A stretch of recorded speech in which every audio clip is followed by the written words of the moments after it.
Palhetas. Distribuição Sinapse.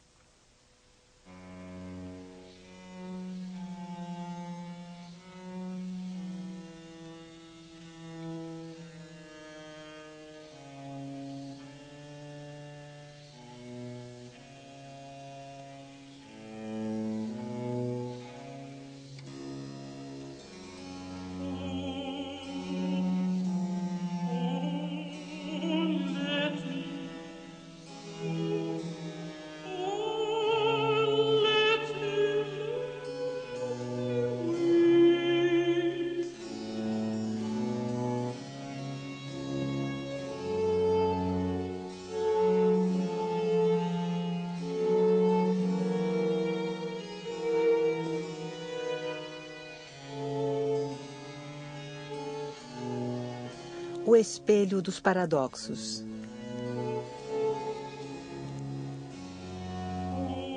Autorretratos. Rembrandt van Rijn.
(1428). Masaccio pinta cenas da vida de São Pedro para a Capela Brancati, na igreja de Santa Maria do Carmo, em Florença. Ele se coloca entre os ouvintes do Sermão de Pedro. Seu biógrafo, o pintor Giorgio Vasari, relata que o retrato foi executado com a ajuda de um espelho. Meio século mais tarde, em uma epifania, na qual atribuiu aos Reis Magos os traços da família Médicis, Botticelli aparece no canto da cena.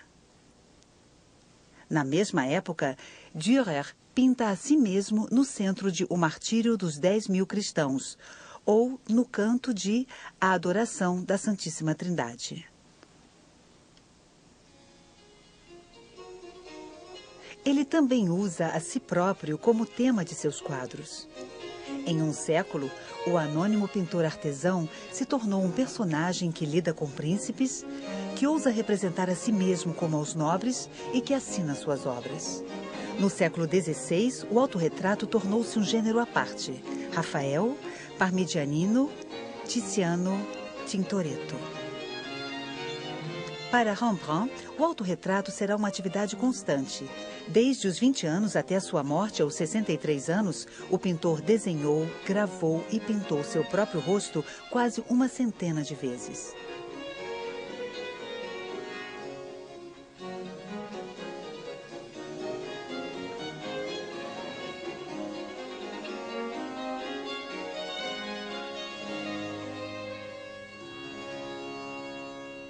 Desde seus primeiros quadros, por volta de 1625-1626, Rembrandt se retratava em cenas religiosas. Em O Apedrejamento de São Estevão, ele representa a si próprio no meio da multidão, ao lado de seu amigo, o pintor Jan Lievens. Ou ainda, pinta uma cena não identificada da história antiga, ou do Velho Testamento. Atrás do cetro do rei, o jovem Rembrandt. Mais tarde, estabelecido em Amsterdã e bastante conhecido, ele pinta a si mesmo com sua jovem esposa, Saskia, em trajes renascentistas. Ele levanta sua taça, rindo, diante de uma mesa posta. Um cliente de uma taverna com uma prostituta sentada no seu colo ilustra a parábola do filho pródigo que dilapida sua fortuna. É também uma maneira irônica de se proteger das tentações da riqueza. Na mesma época, Rembrandt, inspirando-se em Rubens, o pintor mais famoso da época, pintou a elevação da cruz. Ele se colocou bem no centro, entre aqueles que crucificavam Jesus Cristo.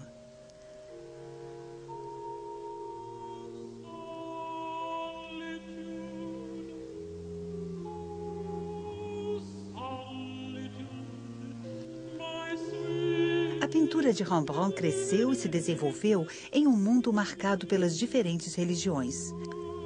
Se o homem podia se passar por uma espécie de livre pensador afastado das igrejas, ele era também impregnado por tradições espirituais. Eremitas, filósofos, sábios, magos, padres, profetas e santos aparecem em seus quadros.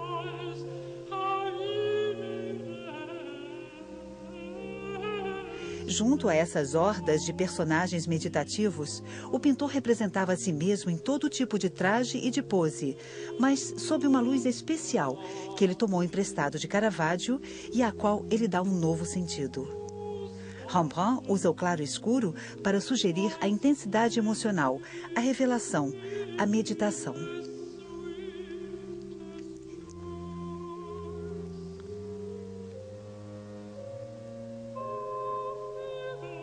A vaidade, um gênero de pintura muito comum na época, abre um espaço emblemático. Os objetos são dispostos de maneira a criar uma espécie de narrativa moral, uma cadeia de meditação permanente. O autorretrato pode assim ser considerado como o contraponto da vaidade, a imagem daquele que observa a vaidade. O espelho, que aparece frequentemente nas vaidades, é que torna o autorretrato possível.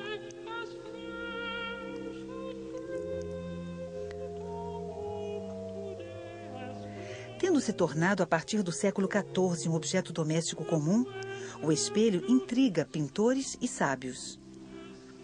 Os cientistas descobrem no espelho paradoxos da simetria e do infinito. Os pintores, os paradoxos da representação e do olhar refletido. Um pintor austríaco, Johannes Gump, contemporâneo de Rembrandt, revela o dispositivo. O pintor é posicionado ao mesmo tempo no eixo do espelho e no da tela. Para observar seu próprio reflexo, ele deve então virar regularmente a cabeça ou os olhos, e é assim que Gump pinta a si mesmo. O cachorro e o gato que se ameaçam talvez estejam ali para lembrar que o olhar, aos poucos elaborado pelo pintor, é o produto de um longo combate. Daí a tensão frequente que percebemos nos autorretratos.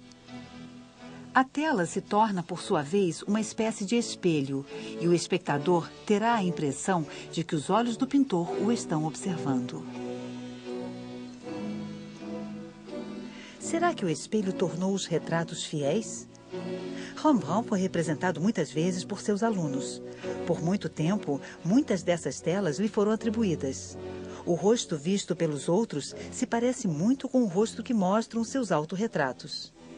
Mas não é exatamente igual, pois, outro paradoxo, a imagem refletida é invertida.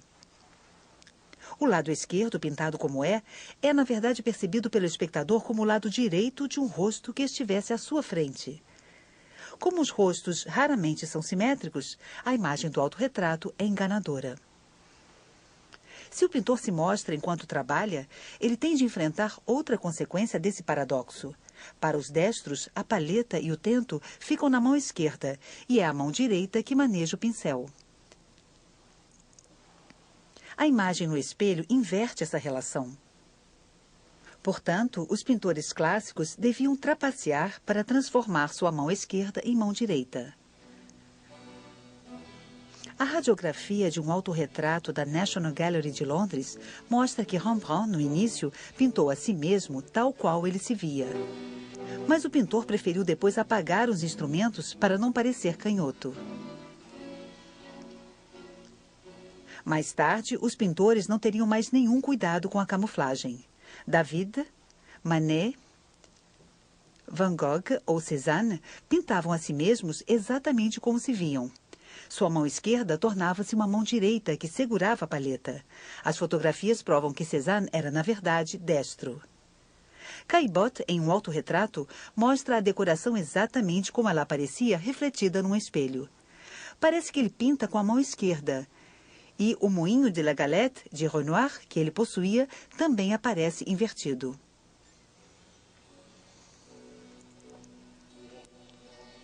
Nos autorretratos de Rembrandt, o rosto virado para o espectador é iluminado do lado esquerdo. Duas exceções: o autorretrato em Washington e o autorretrato em Colônia.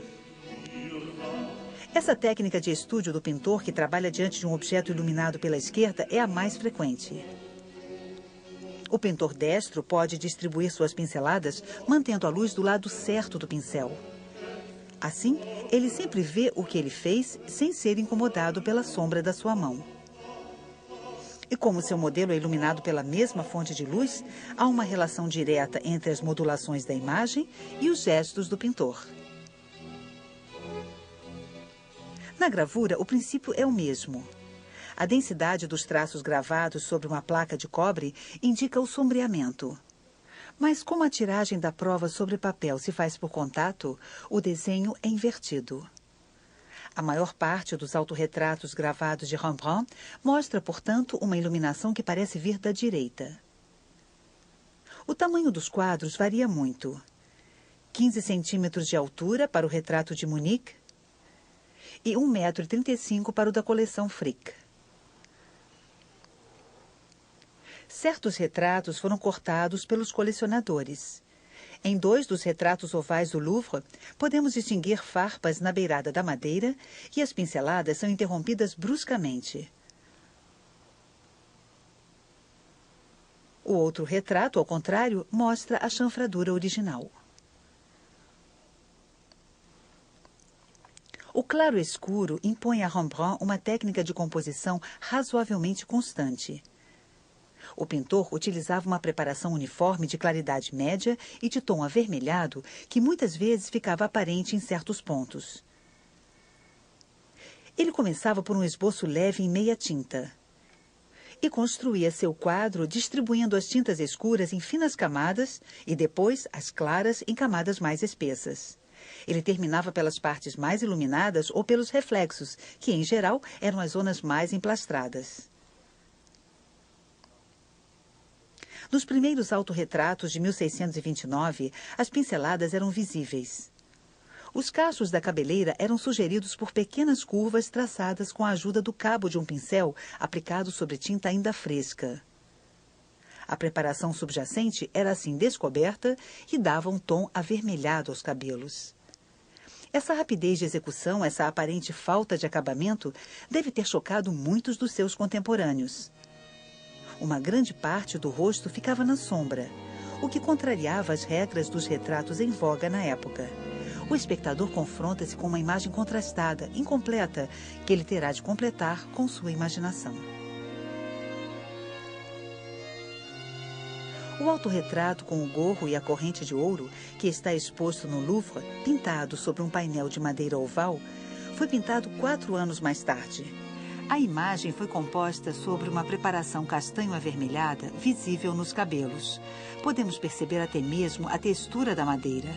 Sobre essa preparação, para compor o fundo, uma camada cinza ligeiramente translúcida. O rosto, muito mais compacto, é composto por pequenas pinceladas fechadas. Rosa nas bochechas, amarelo em volta dos olhos e no nariz, cinza na parte inferior do rosto, verde perto das orelhas, carmim e preto para os lábios. As pontas do bigode são gravadas com o cabo do pincel com a tinta ainda fresca. À esquerda, os cabelos são desenhados. Pequenas pinceladas em curva espalham um pigmento preto bastante fluido sobre o fundo avermelhado mais claro. À direita, na sombra, o mesmo preto foi utilizado, mas de maneira mais densa.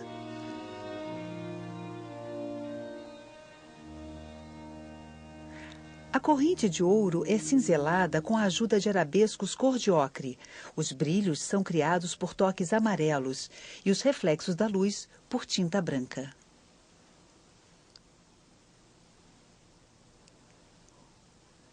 No autorretrato da coleção Frick, datado de 1658, as pinceladas se adaptam às texturas. As cordas do cinto vermelho, as dobras da manga branca, As peles da capa violácea, as pregas da camisa amarela, os reflexos pretos e dourados do brocado, o brilho da bengala prateada. Mais uma vez, pinceladas muito mais finas esculpem o rosto e sugerem rugas, inchaços, rubores, brilhos pálidos. Na época, a moda na Holanda era a representação meticulosa dos materiais e dos tons de pele. Rembrandt deixa grandes porções de tinta bruta ultrapassar os contornos. Empastamento, salpicado, transparências, raspagem. O pintor se interessava até pelo material dos pigmentos que ele esculpia para gerar uma textura alusiva. A semelhança não era mais obtida à custa de paciência, de acabamento, mas graças à rapidez do gesto, no combate com a tinta. Os quadros de Rembrandt mostram a pintura enquanto ela está criando a si mesma. Rembrandt frequentava leilões e comprava lotes de trajes antigos, armas ou chapéus. Nos seus autorretratos, ele usa vários disfarces. Muitos autores consideraram esse aspecto como a marca de uma personalidade extravagante.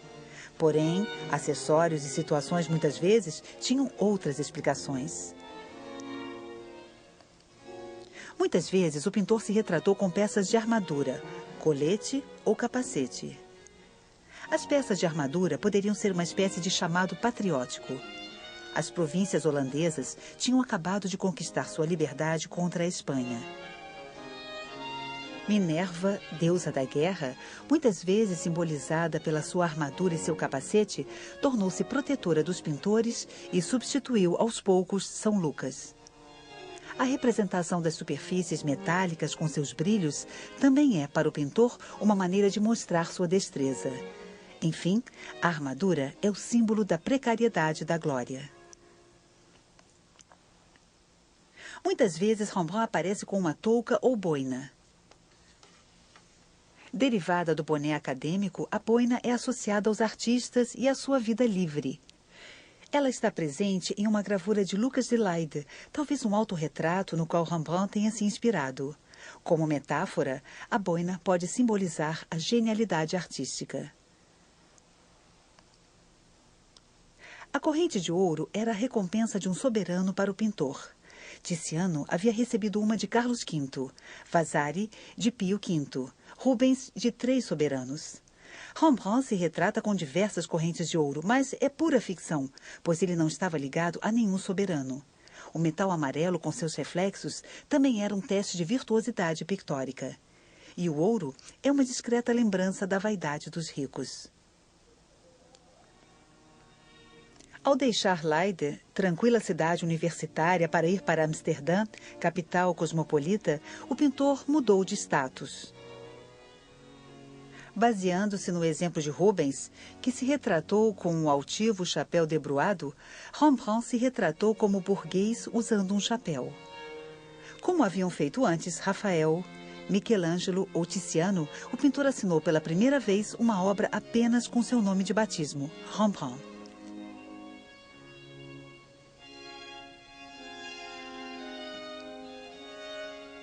Ele fez um autorretrato usando o chapéu e o costume preto usados pelos seus principais clientes. Os contemporâneos de Rembrandt se vestiam sobriamente de preto, mas às vezes gostavam de se disfarçar.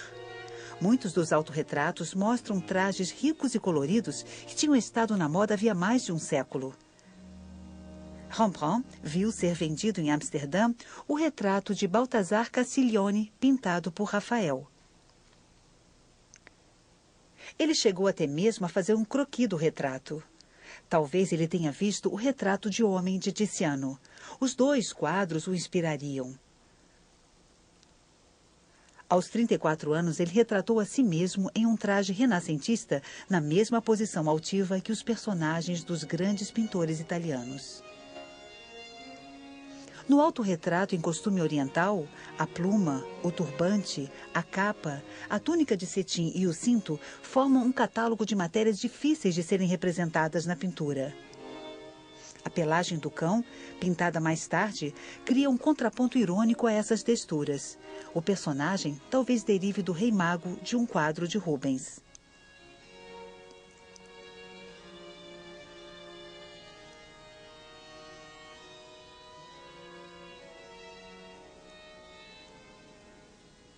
Rembrandt retrata a si mesmo no início da sua carreira em um ateliê de Leyde, diante de um painel de madeira sobre um cavalete.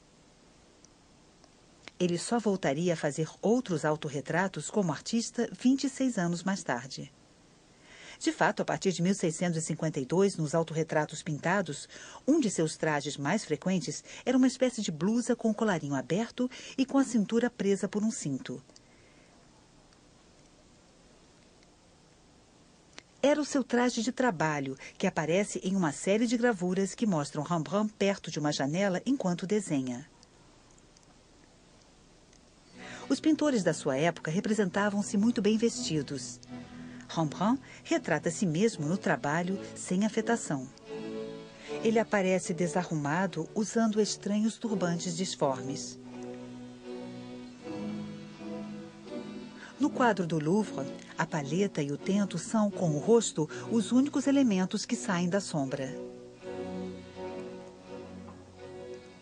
No quadro de Kenwood House, aparecem os mesmos instrumentos de trabalho. Os arcos de círculo do fundo foram alvo de várias especulações. Símbolos cabalísticos? Atributos da perfeição divina? Figuração da arte? Ou sinais da virtuosidade do artista capaz de traçar um círculo perfeito à mão?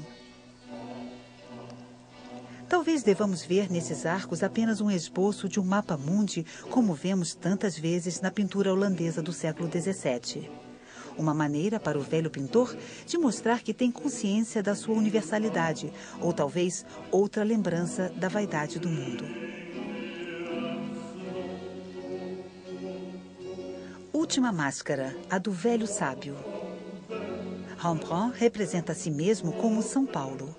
O santo pode ser reconhecido pelas escrituras e pela espada que sai do seu casaco. Paulo foi a principal fonte de inspiração dos teólogos da Reforma porque pregou a doutrina da justificação pela graça. Um dos quadros mais enigmáticos é o de Colônia. Rembrandt pinta a si mesmo muito mais velho do que nos outros retratos daqueles anos. E ele aparece sorrindo ironicamente. À esquerda, distinguimos uma silhueta. A tela foi recortada e, em alguns lugares, repintada. A radiografia mostra uma mão direita com um pincel que depois foi apagada. Um quadro pintado 20 anos mais tarde por um aluno de Rembrandt nos permite hoje elucidar a cena. Talvez um episódio da vida lendária de um artista da antiguidade, Zeuxis. Ao pintar uma mulher com ar cômico, o artista riu tanto que acabou morrendo.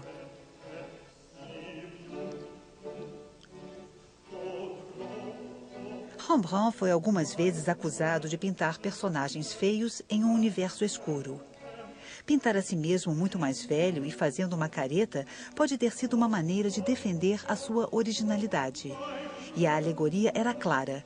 Diante da velhice e da morte, todos os pintores são iguais. A contemplação do próprio rosto representa para Rembrandt a meditação sobre os simulacros e sobre a vaidade da carne. Quando jovem, ele começou a testar em si mesmo a expressão das emoções. A sucessão dos autorretratos representa a história do rosto. Cabelos grossos e crespos, nariz grande, rosto maciço, boca muitas vezes entreaberta como se o homem tivesse dificuldade para respirar. Rembrandt sabe que é desprovido de graça. Ele observa os estragos do tempo, da adolescência desgrenhada à maturidade triunfante e da maturidade à decrepitude da velhice. O trabalho, as vigílias de estudo, as preocupações financeiras, os lutos familiares desenham bolsas sob os olhos, marcam as rugas, burilam o rosto. Essas metáforas da linguagem diária provêm do vocabulário da arte. O tempo trabalha como um artista sobre os rostos humanos. A sucessão dos autorretratos é rigorosa como uma aula de anatomia. Em seus autorretratos pintados, Rembrandt muitas vezes está com os olhos na sombra, sinal, na época, de um espírito perturbado e pensativo. O rosto impassível traduz a introspecção, a dúvida, a solidão, a observação lúcida e desabusada. Nessa repetição obstinada, encontra-se uma figura que assombra o fim do Renascimento europeu, a melancolia. A teoria antiga distinguia 4 temperamentos: o sanguíneo, o colérico, o fleumático e o melancólico. O poeta e o pintor costumavam ser tocados pela melancolia, uma das formas da genialidade. Dürer criou uma imagem misteriosa dessa figura alegórica. Durante a vida de Rembrandt, o britânico Robert Burton publicou a sua Anatomia da Melancolia. O Hamlet de Shakespeare, as Madalenas de Georges de Latour, o Aristóteles pintado por Rembrandt também são imagens da melancolia.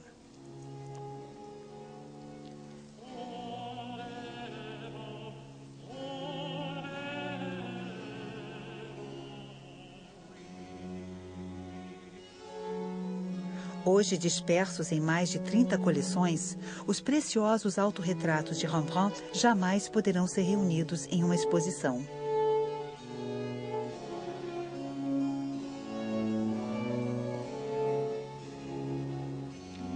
A reconstrução artificial das imagens nos permite recriar um museu imaginário e reatar o fio da narrativa de Rembrandt. Porque esses quadros também são uma narrativa. Cada retrato ecoa os outros quadros que estão criando a si mesmos. E será que nesses outros quadros não encontramos às vezes o olho do pintor discretamente dissimulado em meio ao movimento da imagem?